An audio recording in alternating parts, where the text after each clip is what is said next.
Tervetuloa taas tänne Leffahullu-podcastin pariin.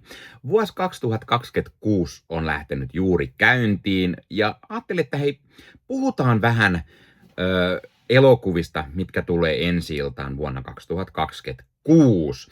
Ja elokuvia, mitä odotan eniten. Eli mä koitin listailla vuoden 2026 ensi-iltaan tulevia elokuvia, ja varsinkin sellaisia, mitkä itseä kiinnostaa, ainakin edes jossain määrin.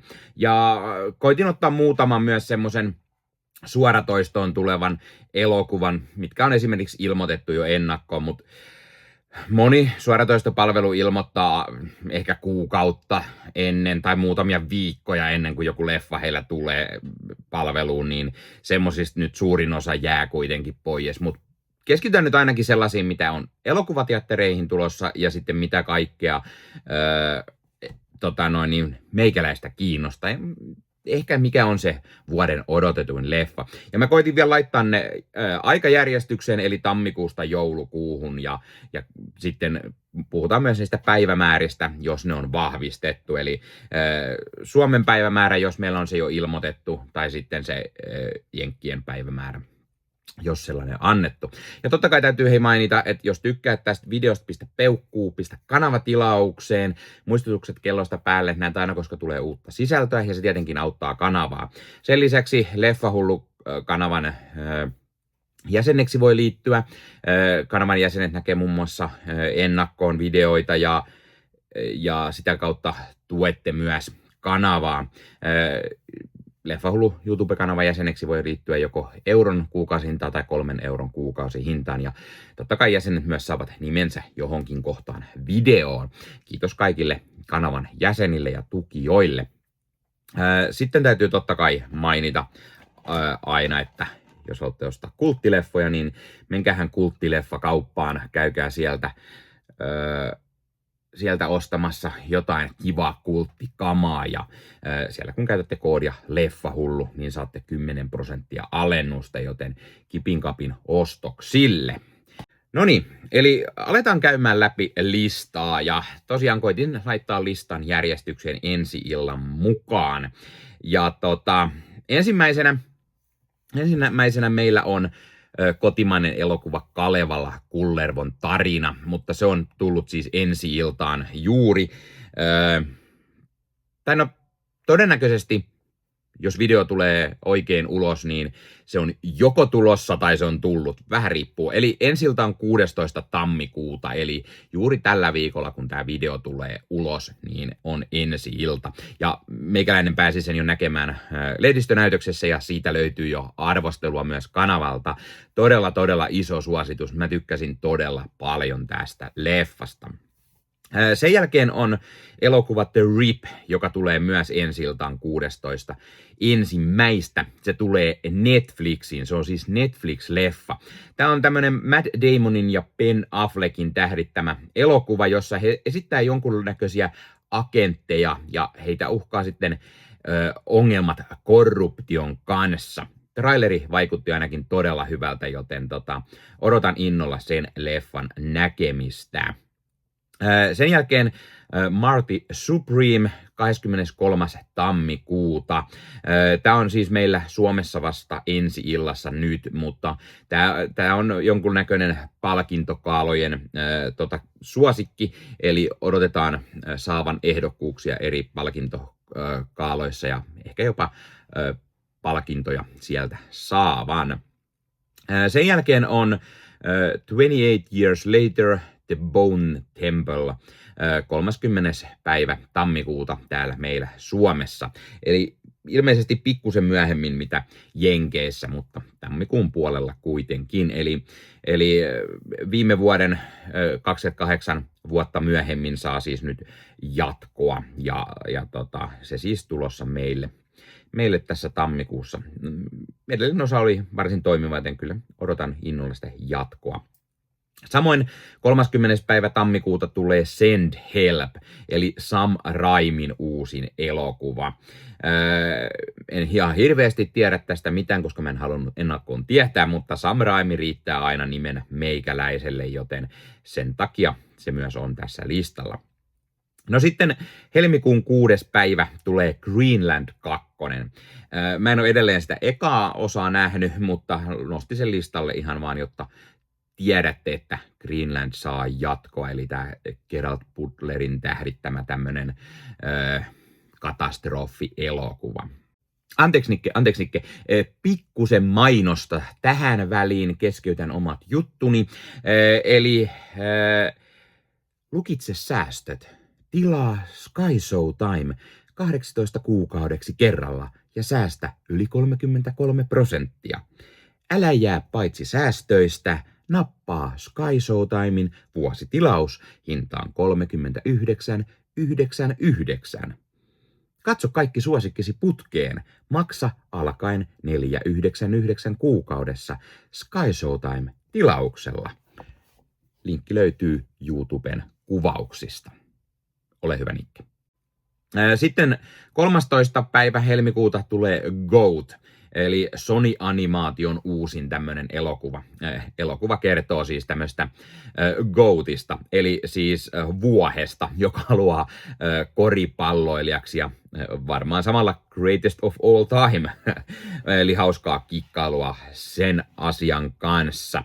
Olisiko siinä ollut mukana tekemässä Stephen Curry, eli legendaarinen koripallopelaaja ja yksi tämän hetken kovimmista koripalloilijoista. No sitten 18. päivä helmikuuta tulee kotimainen elokuva Kaunis, riatas, onnellinen, eli Kaija K:n elämänkerta leffa. Odotan innolla tämän näkemistä myös, koska aina elämänkertaleffat kiinnostaa itseä.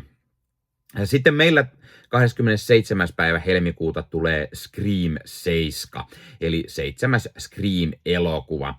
Se tulee pikkusen myöhemmin, ilmeisesti meillä myös, mitä se tuolla rapakon takana tulee.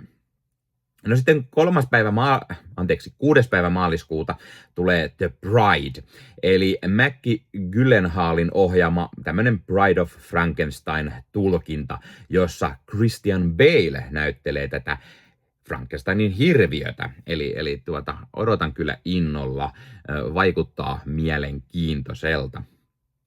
Samoin 6. päivä maaliskuuta tulee Hoppers, eli suomeksi Operaatio Majava. Tämä on Pixarin uusin elokuva, jossa ihminen siirtää tajuntansa majavaan ja menee sitten asustelemaan eläinten keskelle ja ilmeisesti aloittaa sitten jonkunlaisen kapinan tai jonkun näköisen Save the Nature tai jonkun vastaavan, koska tajuaa, että ihmiset sitten yrittää niitä eläimiä siellä metsässä tuhota.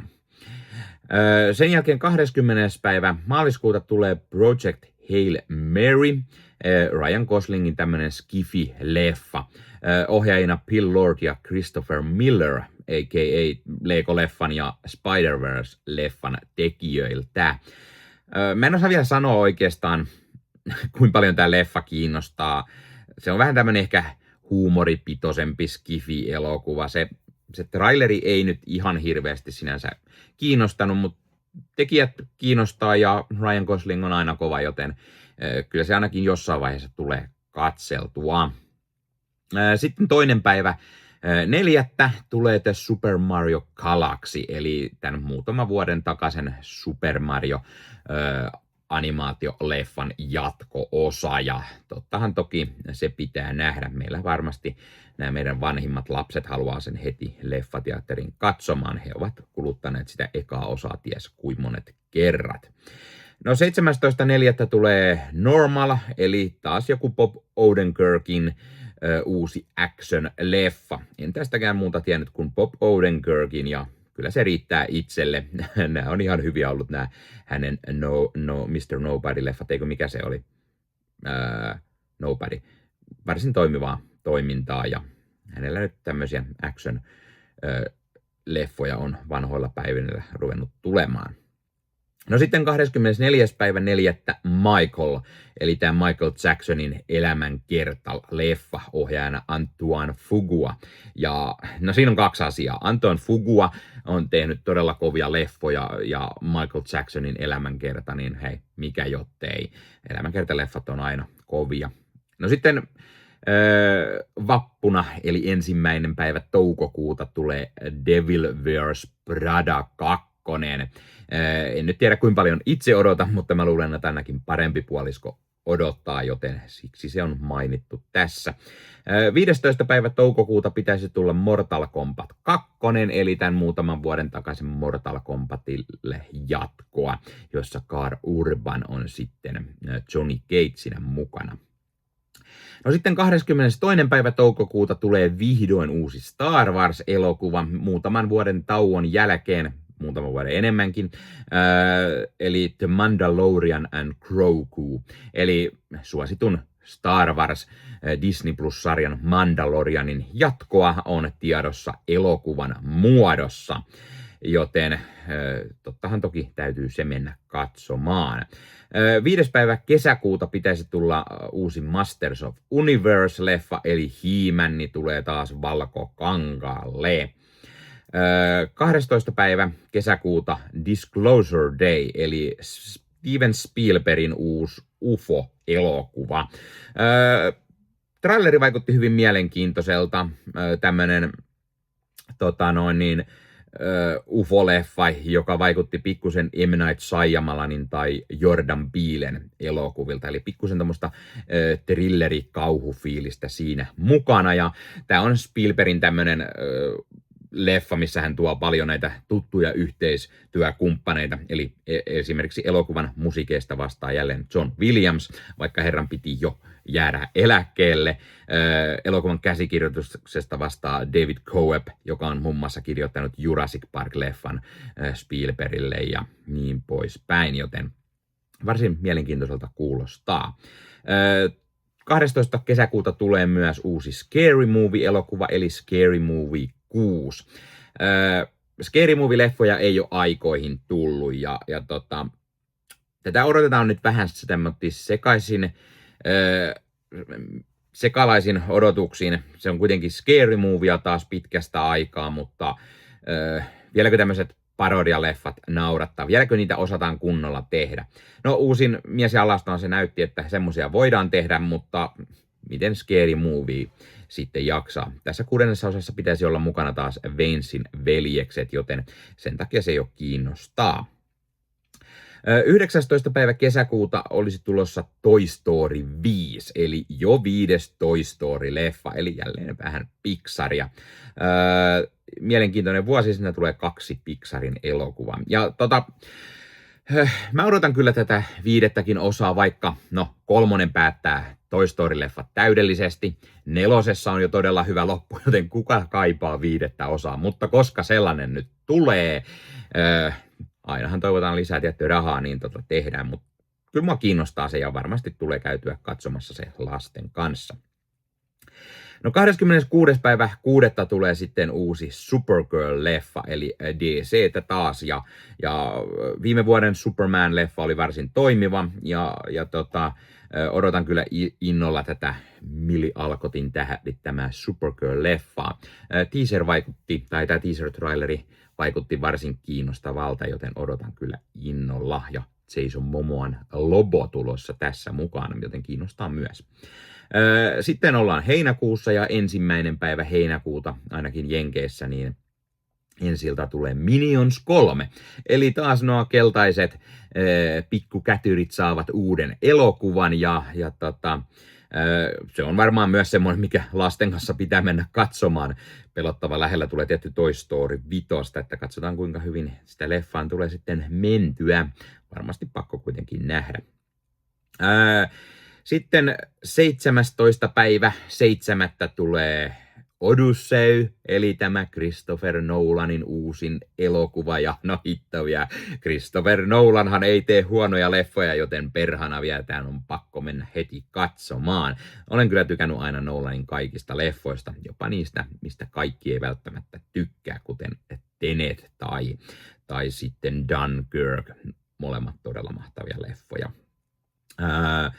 Sitten 30. päivä 7. pitäisi tulla Vaianan live action, eli taas leffa, mikä ehkä pitää mennä muksujen kanssa katsomaan. Meidän likka on tosi iso, tai vanhempi likka on tosi iso Vaiana animaatioleffojen fani, joten varmasti tää pitää ehkä tää live actionkin mennä katsomaan. Ja sitten heinäkuun viimeisenä se yksi vuoden odotetuimpia leffoja. No on Odysseus tietty myös, mutta yksi odotetuimpia Spider-Man Brand New Day, eli uusin hämähäkkimies-leffa on kuule odotettu taas, että Tom Holland pukee seittisankarin asun päälle ja ai että ohena Destin Daniel Cretton eli Shang-Chi and the Legend of Ten Rings-leffan ohjaaja astuu nyt puikkoihin.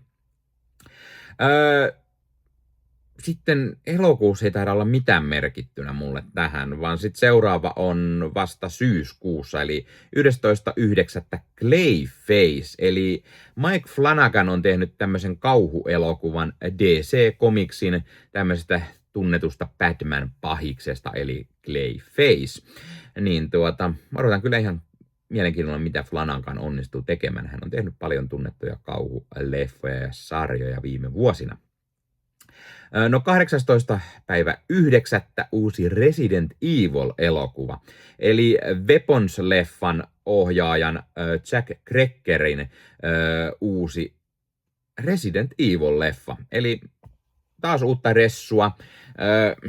En mä tiedä, siis uskallanko mä tätä leffaa mennä katsomaan, koska no Mila Jovovicin tähdittämät Resident Evilit, ne on ihan ok-leffoja. Sitten tuli tää todella surkea Netflix-sarja, josta eka jaksoa pystyi just katsoa ja siihen jäi.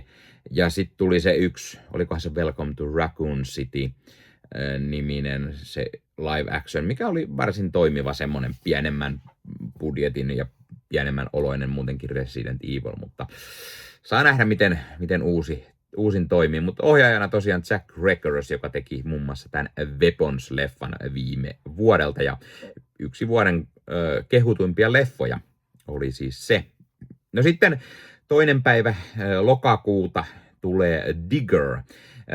Elokuvasta ei ole paljon mitään tietoa muuta kuin, että on Alejandro González Iñárritun uusi tämmöinen komedialeffa, jota tähdittää Tom Cruise. Eli todella kiinnostavaa nähdä Tom Cruisea välillä jossain muussakin kuin semmoisessa kunnon action-leffassa, ja hän palaa komediarooliin, joten kiinnostaa kyllä todella paljon. No sitten 9. päivä 10. tulee The Social Reckoning, eli Aaron Sorkin palaa Social Network-leffan maailmaan tässä ei-jatko-osassa ilmeisesti. Eli tämä on jonkunnäköinen samaan niin kuin maailmaan sijoittuva, taas mennään johonkin sosiaalisen median johonkin hahmoon perustuva ja näin. Ja Aaron Sorkin tosiaan käsikirjoittaa tämän leffan, mutta hän myös itse ohjaa tällä kertaa. Sorkin tietenkin on tunnetuin juuri käsikirjoitushommista ja edellisen Social Network-leffan ohjasi David Fincher, mutta nyt Sorkin itse siis ohjaa. Ja Sorkin on ollut pirun hyvä kyllä kirjoittaja, joten kyllä kiinnostusta jonkun verran ainakin löytyy tälle. No sitten 16. päivä 10. tulee Street Fighter, eli legendaarisen videopelisarjan uusi elokuvatulkinta. En nyt tiedä, kuinka paljon te kiinnostaa, tuleeko leffassa käytyä, mutta mainitaan se nyt tähän. Eli videopelileffoja tulee ainakin 3 todella isosta projektista, kun tulee Street Fighteria, tulee Mortal Kombatia ja tulee vielä Resident Evilia, niin on se ainakin aikamoinen videopelileffa vuosi taas. No sitten 20. päivä marraskuuta tulee uusi Hunger Games nälkäpelileffa, eli Hunger Games Sunrise on the Reaping, ja tämä taas yksi esiosa, mikä sijoittuu kuitenkin edellisen esiosan jälkeiseen aikaan, niin kyllä se kiinnostaa, ja parempi puolisko tykkää ehkä enemmän kuin meikäläinen vielä noista Hunger Games-leffoista, niin ehkä hänen kanssaan sitten voisi sitä katsella. Anteeksi Nikke taas, minä keskeytän täällä omat höpinäni, se on mainosnikke taas täällä ja aika ottaa pientä mainosta väliin. Haluatko ostaa itsellesi kuulokkeet? Nyt Valcon VMK 25.2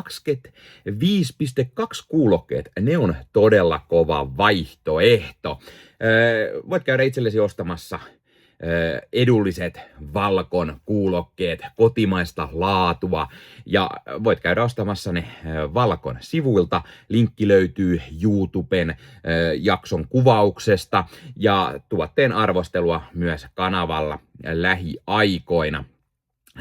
Todella toimivat kuulokkeet, todella järeät kuulokkeet, passo toimii todella nautinnollisesti, kun katsoo leffoja, ja nämä 25.2 on siis päivitetty malli. Nämä on pikkusen vielä kovemmat kuin VMK25, eli kannattaa käydä tsekkaamassa Valkon sivuilta linkkiä tuosta videosta, ja ei muuta kuin ostoksille, niin pystyy sitten nauttimaan vaikka illalla, kun perheen pienimmät on nukkumassa, tai jos naapurissa asuu se valittava vanha eukko, joka muka kuulee kaiken, mutta todellisuudessa itse huudattaa Emmerdaleä aina täysillä niin, että koko talo raikaa, mutta jostain syystä sinun ohjelmat aina häiritsee, niin ei muuta kuin Valkon kuulokkeita päähän kuule, niin ei häirinny sitten naapuritkaan.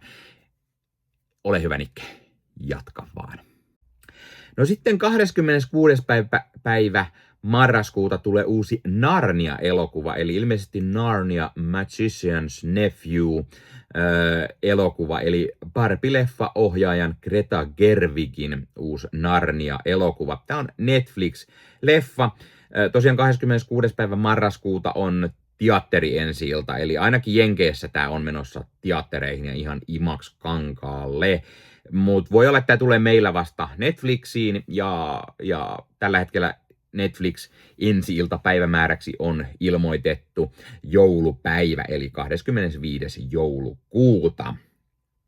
No sitten on Madden elokuva, eli 26. päivä marraskuuta, elämänkertaleffa John Maddenista.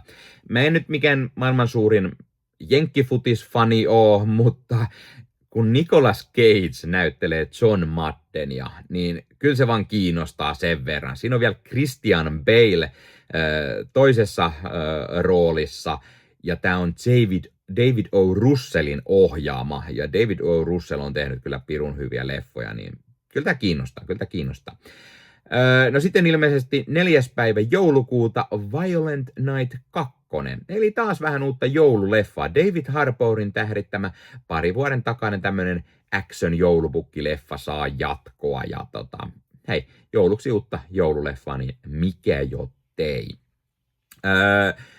Sitten ilmeisesti 11. päivä joulukuuta on merkattu ensi-iltaan tulevaksi Jumanji 3. Tai no siis periaatteessa 4, mutta tämän uuden trilogian 3. osa. Eli Jack Black, Kevin Hart, Dwayne Johnson ja Karen Gillan on kaikki kai tulossa takaisin, ja tulee sitten viimeinen osa tätä elokuvasarjaa, tai ainakin tätä trilogiaa. Mutta nämä on tosiaan tämmöisiä, että osa saattaa vielä muuttaa ensi-iltapäivää.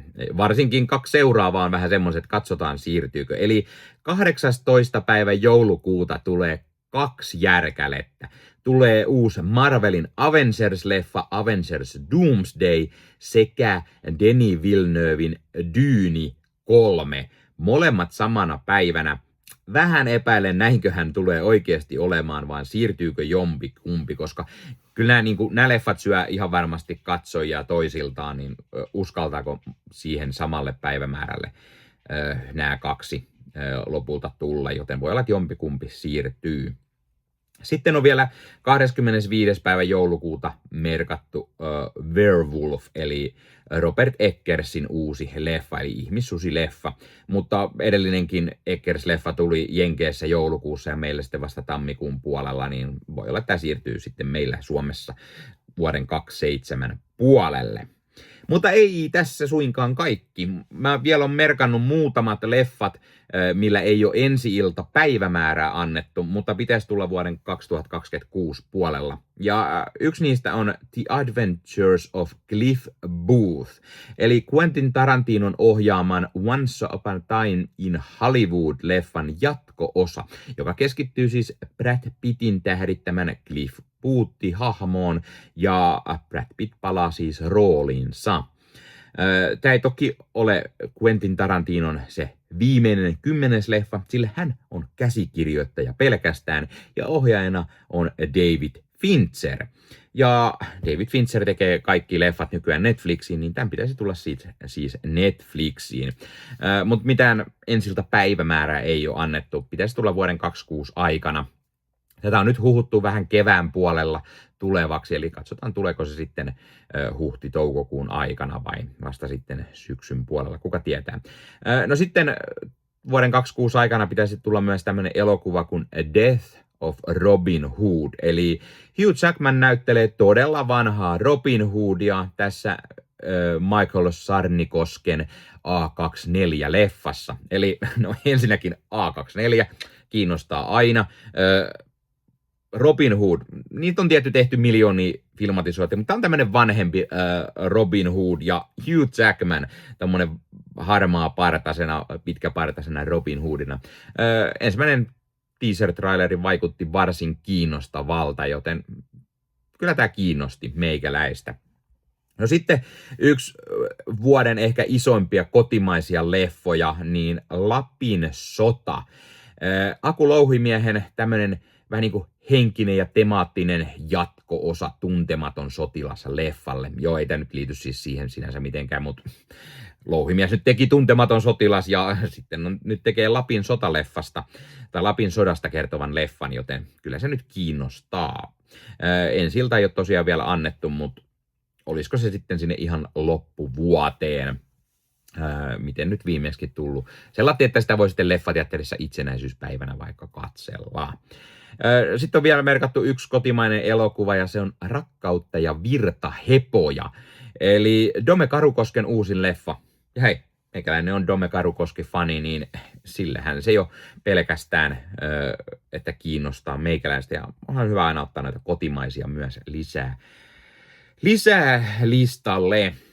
Tämmönen on vuoden 2026 elokuvavuosi. Tai no, ainakin osittain, koska nämä on semmoiset leffat, mitä mä niin kuin löysin äkkiseltään, mitkä itseä kiinnostaa, tärkeitä leffoja kiinnostaa nähdä. Sen lisäksi varmasti on paljon, mitä ei ole kerrottu tulevaksi, koska just nämä suoratoistopalvelut ilmoittaa niin myöhään aina, koska heidän tulee joku leffa, niin ei ole vielä tässä kohtaa tiedossa voi olla jotain, mitä mä unohdin. Pistä kommentteihin. Mitä leffaa sä odotat eniten tältä vuodelta? Tai unohtuiko joku tärkeä leffa listalta? Ja jos unohtuu, niin mikä unohtuu? Tai mitkä unohtuu? Pistä kommentteja, niin mukava jutella siellä teidän fiiliksistä tähän vuoden 2026 elokuvavuoteen. Ja katsotaan sitten loppuvuodesta, jos taas tehdään listausta, mitkä sitten lopulta oli vuoden 26 parhaat leffat, niin onko ne joku näistä mainituista leffoista, tai onko siellä sitten kenties jotain, mitä mä en edes tiedä tulevaksi, josta tulee tämmöinen yllätyshitti, tai muuten vaan semmoinen, että en olisi kuullut vielä tässä kohtaa vuodesta, tai satun unohtamaan listalta, niin katsotaan mitä on. Ja hei, tää oli Leffahullu podcast tällä kertaa. Hyvää alkanutta vuotta ja olkoon se todella mahtava elokuvavuosi. Ja ottakaa Leffahullu somekanavat myös haltuun ja kuten sanottu YouTubessa, niin peukkua ja kanavatilaukseen, muistutukset kellosta päälle ja niin poispäin. Ei muuta kuin ensi kertaa. Moro!